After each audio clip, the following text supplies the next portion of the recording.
آدمی اسی کے ساتھ رہے گا جس سے اس کو محبت ہوگی۔ اگر مصطفیٰ سے سچی محبت ہے تو آقا علیہ السلام کے ساتھ جنت میں رہیے، صحابہ کرام سے سچی محبت ہے تو صحابہ کے ساتھ جنت میں رہیے، بزرگان دین سے سچی محبت ہے تو بزرگان دین جہاں رہیں گے وہاں آپ رہیے۔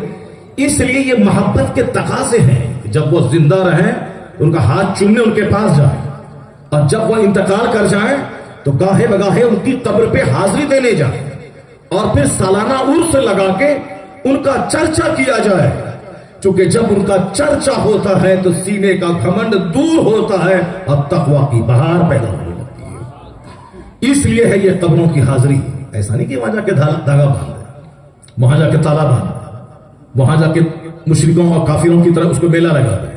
نہیں، وہ تالا باندھنے کی چیز نہیں ہے۔ وہ ہم نے مشرکوں کو دے کے تالا باندھ دیا، وہ دھاگا مشرکوں کو دے کے ہم نے دھاگا باندھ دیا، وہ دھاگا باندھنے کی چیز نہیں ہے۔ حدیث میں کیا آیا ہے؟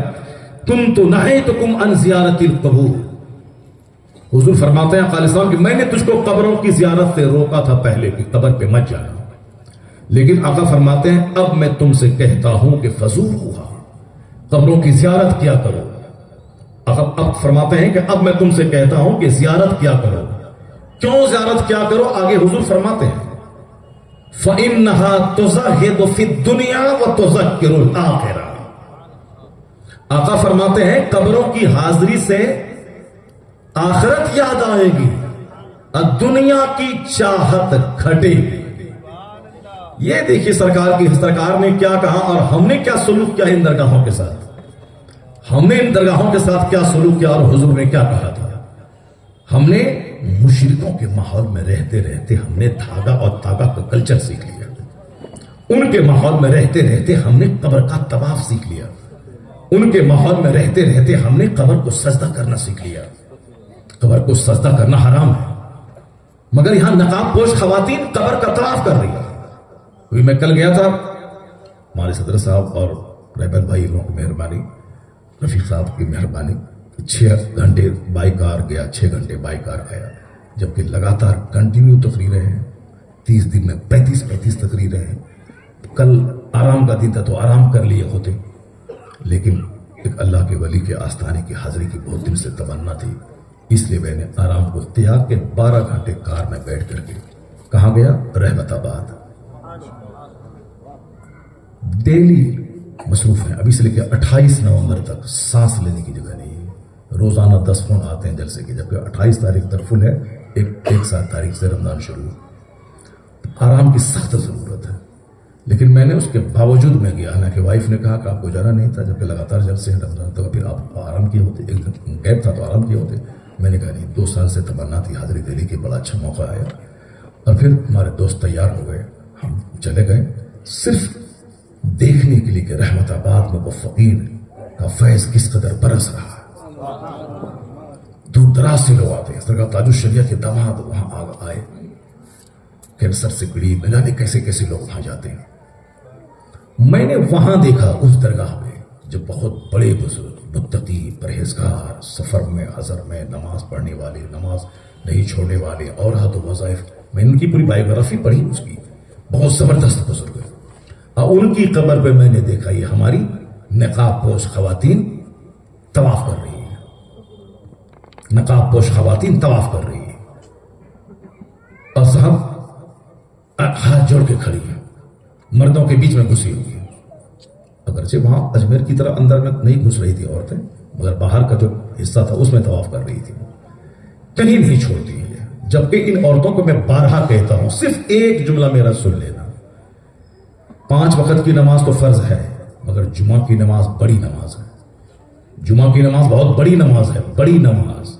اگر لگاتار کوئی 3 دن جمعہ کی نماز چھوڑ دے تو سمجھ لیں کہ دل پہ مہر لگ جائے گی، بہت بڑی نماز ہے جمعہ کی نماز۔ جمعہ سے جمعہ بیچ میں جو جتنے بھی چھوٹے موٹے گناہ ہوتے سب معاف، من الجمعہ الی الجمعہ، جمعہ سے جمعہ تک، ایک رمضان سے دوسرے رمضان تک، بیچ کے جتنے بھی چھوٹے موٹے گناہ ہوتے سب معاف ہو جاتے ہیں۔ اتنا بڑا دن ہے جمعہ کا، جمعہ کی نماز، لیکن عورتوں کی جمعہ کی نماز فرض نہیں ہے، وہ اپنے گھر میں پڑھیں، ظہر پڑھیں، جمعہ فرض نہیں ہے۔ اتنی بڑی نماز مرد نہ پڑھیں تو صاحب غفلت کی مہر لگ جائے، اور ان پر فرض نہیں ہے، یہ صرف ظہر پڑھ لیں گھر میں، ان کو جمعہ جیسا اجر ثواب ان کو گھر میں مل جائے گا، چونکہ ان کا پردے میں رہنا جمعہ پڑھنے سے زیادہ ضروری ہے۔ عید اور بقرعید کی بڑی نماز، کتنی بڑی نماز، سال میں 2 ہی نماز ہے عید بقرعید کی، عیدین 2 نماز، عید بقرعید کی 2 نماز، کتنی بڑی نماز۔ مرد اپنے گھر سے باہر نکلیں، چھوٹی موٹی مسجد بناؤ، ان میں پڑھیں عید کی نماز۔ عید کی نماز عیدگاہ میں پڑھنا سب سے بہتر ہے، عیدگاہ بڑی بڑی مسجدوں میں پڑھیں۔ اگر عیدگاہ نہیں ہے یا عیدگاہ میں اتنی جگہ نہیں ہے تو شہر میں جو بڑی مسجدیں ہیں وہاں ہو عید بقرعید کی نماز، ہر چھوٹی چھوٹی مسجدوں میں نہ ہو۔ اگرچہ 4-5 لوگ رہیں گے نماز ہو جائے گی قانونی طور سے، لیکن قانونی طور سے نہیں، جو عید بقرعید کی جو حکمت ہے وہ حکمت یہی ہے، زبردست یونٹی کا مظاہرہ، مسلمانوں کے اتحاد کا اور ایگزیبیشن، مظاہرہ، امیر غریب سب آبادی سے باہر نکلیں تاکہ جو لوگ اسلام نہیں لائے ہیں ان کے دلوں پہ اسلام کی ہیبت طاری ہو جائے۔ 5 وقت میں 10 لوگ ہیں، جمعہ کے دن 50 لوگ ہیں، عید بقرعید میں سارے لوگ رہیں تاکہ پوری بھاری آبادی پہ غیروں کی نظر پڑے۔ یہ عید بقرعید کی نماز عورتوں پہ واجب ہے نہیں ہے، مرد پہ ہے، عید عورتوں پہ نہیں۔ جمعہ کے دن خطبہ کنڈیشنڈ ہے، بغیر وضو کے نماز نہیں، بغیر خطبہ کے جمعہ کی نماز نہیں، کمپلسری مرتے دم تک جب تک زندہ ہے مسلمان، تقریر جلسے میں نہ سنے نہ سنے، جمعہ کے دن سننا، وہ تو نماز کے ساتھ جوڑ دیا گیا ہے، چاہے 1 منٹ کا خطبہ ہو مگر وہ بالکل فرض کے برابر ہے، شرط ہے، اس کے بغیر نماز ہی نہیں۔ عیدین میں لمبا خطبہ ہے، کیونکہ نماز پہلے ہے خطبہ بعد میں ہے، لمبا ہوگا، 2 ہی دن ہے، اتنا لمبا خطبہ ہو، اتنی لمبی نصیحت ہو کہ سال بھر کی روحانی خوراک مسلمانوں کے لیے ہو جائے، اور ہر جمعہ کے دن نصیحت کی مختصر نصیحت ہو تاکہ 7 دن میں کافروں، مشرکوں، دنیا داروں، جھوٹوں، بے نمازیوں کا چہرہ دیکھ کے جو پچھلے جمعہ کی نصیحت کا پانی اترنے والا تھا پھر اگلے جمعہ کو چڑھا دیا جائے، تاکہ اس کا دل سخت نہ ہونے پائے، دل ہمیشہ نرم رہے، موم کی طرح رہے، ہر جمعہ کو سنا ہے۔ مگر عورتوں پہ فرض نہیں ہے، عورتوں پہ واجب نہیں عیدین، وہ پردے میں رہیں، ان کا پردے میں رہنا عیدین پڑھنے سے بہتر ہے۔ وہ کوشش نہیں کریں عید کے دن نہ نفل نماز بھی نہیں پڑھیں، بس اپنے شوہر کو تیار کر کے بھیج دیں عیدگاہ، اپنے بال بچوں کو بھیج دیں، وہ گھر میں رہیں۔ جو مرد کو گھر سے نکل کے عیدگاہ جانے، وہاں سے آنے، نماز پڑھنے، خطبہ سننے، سلام و صافہ معارفہ کرنے کا جو اجر ملے گا، اس اجر عورتوں کو گھر میں رہنے سے مل جائے گا۔ کیوں؟ اس لیے کہ عورتوں کا پردے میں رہنا عید بقرعید پڑھنے سے زیادہ بہتر ہے۔ اگر مسلمان جماعت سے مسجد میں نماز پڑھ سکتے ہیں، اگر نہیں مسجد میں نماز پڑھیں، اپنے گھر میں پڑھیں، تو گھر میں نماز نہیں ہوگی اس کی۔ آپ منہ میں مٹھو بنتے رہیے، بغل میں مسجد ہے، امام سنی سہول عقیدہ ہے، اب قرآن پاک صحیح سے پڑھاتا ہے، نماز کے مسائل اس کو معلوم ہے، ہاں اس کو اگر نہیں مسائل معلوم ہے تو سمجھایا جائے، اگر سمجھانے کے بعد بھی نہیں مانتا ہے تو پھر تو جماعت سے نماز نہیں پڑھیں، آپ الگ پڑھ لیں۔ لیکن اگر امام صحیح سنی سے عقیدہ ہے، اس کے بعد مسائل بھی ان کو معلوم ہے، تو آپ بغل میں گھر میں پڑھیے گا تو نماز آپ کی نہیں ہوگی۔ اگر مسجد میں آ کے نماز پڑھی تو 27 گنا زیادہ ثواب ملے گا۔ سبحان اللہ، ذرا زور سے بولے سبحان اللہ۔ منہ لٹکا کے مت سنیں تقریر، میری طرف غور سے مجھ کو دیکھیں، منہ چہرہ لٹکا کے بیٹھیں گے تو نیند آنے لگے گی، جیسے جمعہ کے دن مسجد میں نیند آتی ہے۔ امام صاحب بیچارہ ہفتہ دن تک محنت کرتے ہیں، حدیث پڑھتے ہیں، قرآن پاک کی آیتیں رٹتے ہیں، تب جا کے آدھا گھنٹہ کی تقریر اور سجا کے جمعہ کے دن بولتے ہیں، 80% لوگ سوتے رہتے ہیں۔ ہاں اس لیے دکان میں تو وہاں تو سامان لینا ہے، سامان دینا ہے، سامان بیچنا ہے، وہاں 2 روپیہ کا مسئلہ ہے، بیچارہ حیران پریشان، چہرہ سوکھا ہے۔ ناشتہ کھانا چاہیے 10 بجے تو ناشتہ کھاتا ہے وہ کا 12 بجے، دوپہر کا کھانا کھانا ہے 1 سے لے کے 2 کے بیچ میں، وہ کھانا کھاتے ہیں 4 سے لے کے 5 کے بیچ میں۔ رات کا کھانا کھانا چاہیے شام میں 8 سے لے کے 9 کے بیچ میں، یہ 12-1 بجے کھاتے ہیں، اور گیسٹرک کے مریض ہو کر کے بس گولی پھاپتے رہتے ہیں۔ اس میں عورتیں سب سے آگے ہیں، صبح اس کو بھوکے رہنے کی عادت ہے۔ لوگ کہتے ہیں ارے حضرت وہ رجب کا روزہ رکھ رہی ہے، شعبان کا روزہ رکھتی ہے، 1 رجب کا روزہ، 2 رجب کا روزہ، 27 کا روزہ۔ ہم کہتے ہیں ہاں وہ تو بھوکے رہنے کی عادت ہے اس کو، اسی لیے وہ بھوک بنا لیا رجب کا روزہ۔ رجب کا روزہ رکھنے کی ضرورت نہیں ہے، مگر رمضان کے جو روزے فرض ہیں اس کو پابندی سے رکھو، اور رمضان میں جتنے دن روزہ قضا ہو جائے تمہاری کمزوری کی وجہ سے